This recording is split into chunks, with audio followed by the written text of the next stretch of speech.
Eu fui bastante pra Europa já, e recentemente eu fui pros Estados Unidos, assim. E morei na Europa um tempo. E uma coisa muito louca que eu descobri quando morei na Europa, que ainda tá dentro de armadilhas da alimentação, foi a Fanta. E é o meu melhor Uhum. exemplo, assim. Porque a primeira vez que eu abri uma latinha de Fanta e coloquei num copo, eu fiquei. Falei, ué, essa Fanta tá errada. Porque ela é muito mais clara que a nossa Fanta. Uhum. E aí fui conversar com um amigo meu, um pouco mais entendido, ele falou, não, é que aqui na Europa, os níveis de conservantes da comida e da bebida são muito menores do que é liberado no Brasil, porque a Uhum. gente tem uma regulação que é muito maior, é muito mais rígida, né? Então Uhum. eu lembro, por exemplo, eu comprava um pão de forma tipo num mercadinho que tinha ali do bairro, o pão de forma estragava em menos de uma semana. Uhum. O, Que é o le... normal. o leite, porra, leite era inferno. Você comprava leite, 2, 3 dias já foi embora. E aí eu comecei a me ligar, tipo, puta, aqui eu preciso ir muito mais pro mercado, preciso ficar muito ligado, porque a coisa estraga mais rápido e tal. Uhum. E veio o gatilho inverso. Falei, engraçado que na minha casa o leite nunca estragava, né? O pão Uhum. durava um mês numa tranquilidade, né? O quanto que essa nossa regulamentação afeta na qualidade dos produtos que a gente alimenta? Afeta bastante. Inclusive, o do Brasil não é um dos piores, né? Dos Estados Unidos é bem pior. É, eu ia falar, porque eu falei que o da Europa foi bom, é quando eu Aham. fui pros Estados Unidos, pô, você toma umas coisas lá que Uhum. é cor que não existe na natureza, sabe? Você fala, ó, Uhum. isso daqui, Deus não criou essa cor aqui não, dessa bebida daqui, né? Não existe isso. Então, existe muito, como eu falei, né? A gente tem, a ciência caminha em determinados pontos e a inclusão desses aditivos na alimentação ainda não é uma coisa muito clara, porque é muito recente, se você for ver bem.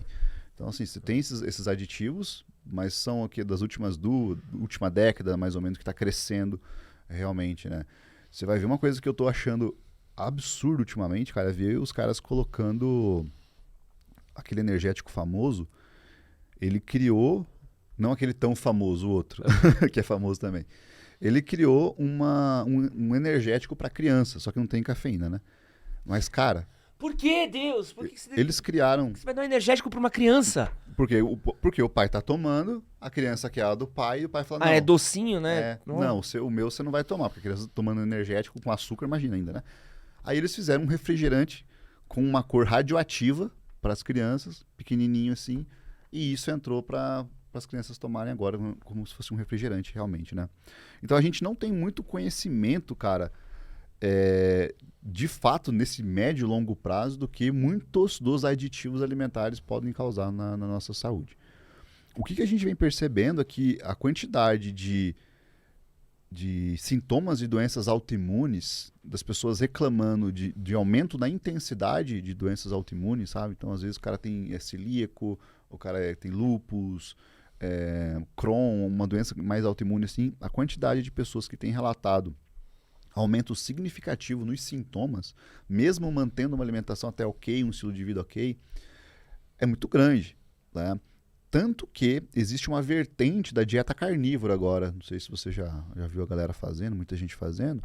Porque muitas dessas pessoas estão fugindo de uma alimentação tradicional porque tem ali uma sensibilidade a alguma comida que não sabe o que é.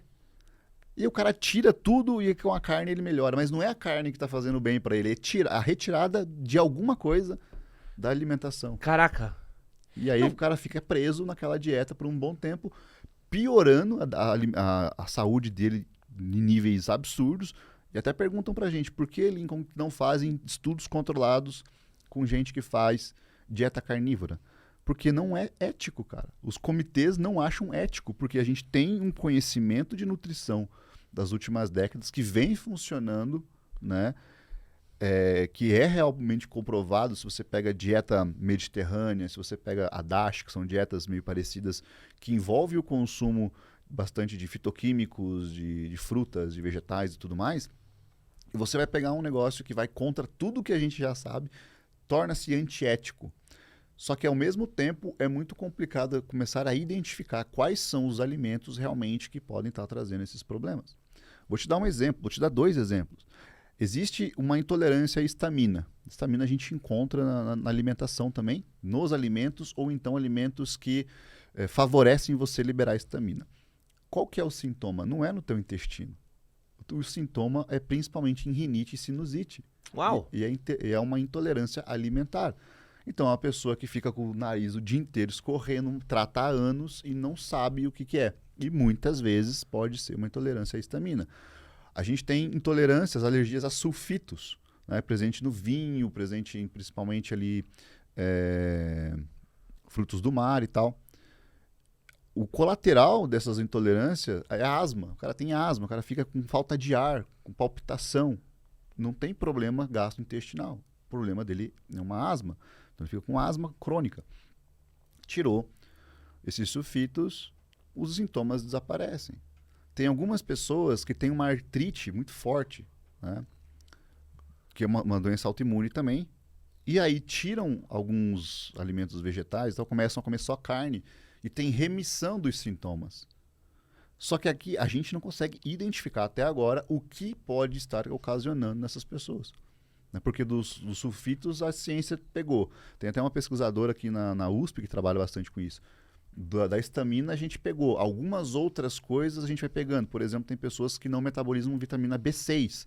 Então, se come vitamina B6, a pessoa entra em um estado depressivo, assim, porque dá um erro de metabolização daquela vitamina. E, cara, você entende que é muito complexo todo um sistema, porque a gente pode estar falando de pessoas que tenham algumas intolerâncias ou problemas de metabolização de nutrientes que a gente nem imagina que é possível ter. E a galera tá socando aditivo na comida. E aí você vai testando, você vai virando uma roleta russa do que você tá enfiando pra dentro, né? Meu sogro, Meu sogro fez faculdade de agronomia, né? Trabalhou em fazenda e tal. Ele é nóia da comida, assim. Então ele é um cara que ele planta, ele tem plantação, tem planta os alface, os tomates e tal. Muito nóia disso, assim. E é muito engraçado você ver a diferença de um produto que você plantou, que você viu ali e tal, e num produto do mercado, assim. Você vê um morango orgânico e você vê um morango que tá na bacia de um supermercado, aqueles morango que é dessa lapa daqui, vermelho pulsante. Cara, é impossível que isso daqui seja... A natureza, que eu brinquei lá, mas eu falei, a natureza não produz nada nesse tom de vibração, né? E o que tem nisso, né? Isso a gente não entrou ainda no maior, e até o ponto de ter citado meu sogro, que é o maior crime que a gente coloca dentro da nossa alimentação hoje, que são agrotóxicos, né? A quantidade de agrotóxico que é enfiado em produto é impressionante hoje, né? O morango, eu vou te falar que existe uma classe de morangos orgânicos que eles ficam gigantes. Ah, é mesmo? É morango Albion. Mas é vermelho fluorescente? Eu postei pra galera, eu postei 2 assim, ficou na minha mão inteiro assim. A galera falou, meu Deus, isso aí tem mais suco do que, do que os bodybuilders.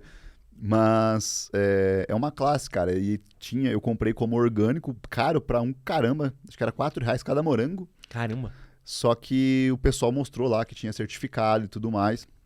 Até joguei no meu Instagram perguntando pra galera.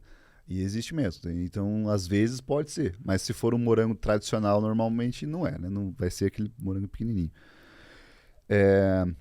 E é interessante isso, cara. O meu mestrado ele foi na parte de produtos orgânicos, né? Do porquê que as pessoas tinham preferência por produtos orgânicos. E muitos deles vêm da premissa de pessoas que passaram por um câncer, né? Pessoas que tiveram uma doença mais grave e agora querem cuidar da alimentação. Então, muitas vezes associam basicamente com o orgânico. E aí eu vejo que muita gente deixa de consumir por ter agrotóxico, mas também não é uma escolha correta. O que a gente tem de estudos hoje? Eu entendo que a questão de industrial é muito forte, de lobby e tudo mais, né? Mas hoje, quando a gente avalia estudos com agrotóxicos, a gente vê malefícios direto no produtor. Caramba. Na pessoa que está lá, né, fazendo no produtor rural, digo. Tá? Então, o cara que está cuidando do morango, por exemplo. Os danos à saúde desse cara são muito grandes. Só que o consumo desses agrotóxicos depois, né, dos alimentos higienizados e tudo mais na prateleira, a gente não tem dados ainda que suportam dizer que esses alimentos causam algum malefício real. Por quê? Porque é muito difícil fazer esse trabalho. É um trabalho que você vai demandar anos para você identificar. Então, por exemplo, você vai ter que, cara, às vezes são 40 anos, 30 anos de pessoas consumindo ali e terão algumas alterações no corpo da galera que as pessoas vão começar a fazer associações. Porque se você come um produto com agrotóxico, dificilmente, cara, se você não for alérgico, alguma coisa, não sei nesse sentido, eu desconheço, você não vai se sentir mal depois que você comer. Dificilmente. Então, às vezes, só se tiver muito agrotóxico e não tá lavado direito. Mas isso no longo prazo, que é o complexo da gente entender o que vai acontecer no organismo. O que a gente realmente processa ali ou não. Mas o que eu te falo é que a gente não tem dados o suficientes, cara, para afirmar, assim, que a expectativa de vida, por exemplo, diminuiria pelo consumo, até porque a expectativa de vida está aumentando, né? Pô, esse é outro bagulho bizarro, né? Que Então, dá pra falar uma hora só cara, disso, do como é impressionante, como a gente tá arregaçando nossa saúde. Indústria farmacêutica. Estamos chegando até 80, né? A indústria farmacêutica está permitindo você viver mais, mas não melhor. Entendeu? Você consegue viver muito bem na sua velhice ali, até seus 80 e poucos anos, se você foi uma pessoa saudável até os seus 60 anos ali. Agora, a partir do momento que você começa a ser doente, já dos seus 60 anos, 55, 60 anos, os próximos 20 anos, cara, vai ser a base de remédio. É gente que pega 100% da aposentadoria e troca por remédio. Se o cara não tem uma segunda fonte de renda, esquece, entendeu? Então ele vai pegar 100% porque ele vai trocar para remédio para pressão, aí ele vai colocar lá um remédio para depressão, aí ele vai colocar um outro remédio que vai equilibrar o intestino dele porque o remédio da depressão tá zoando o intestino dele. E esse remédio do intestino tá tirando sono, então ele tem que tomar um... Então vive numa multi... É até um mundo paralelo, assim, que essas pessoas vivem, tanto a medicação que elas tomam, e conseguem expandir a expectativa de vida, não sendo saudável, vivendo mais e pior. Esse que você acabou de assistir foi um corte do nosso podcast sobre alimentação e performance com o Dr. Lincoln de Almeida. Para assistir o episódio completo, clica aqui do lado, vou deixar um outro corte que você também vai gostar, e não esquece de se inscrever no canal. Valeu!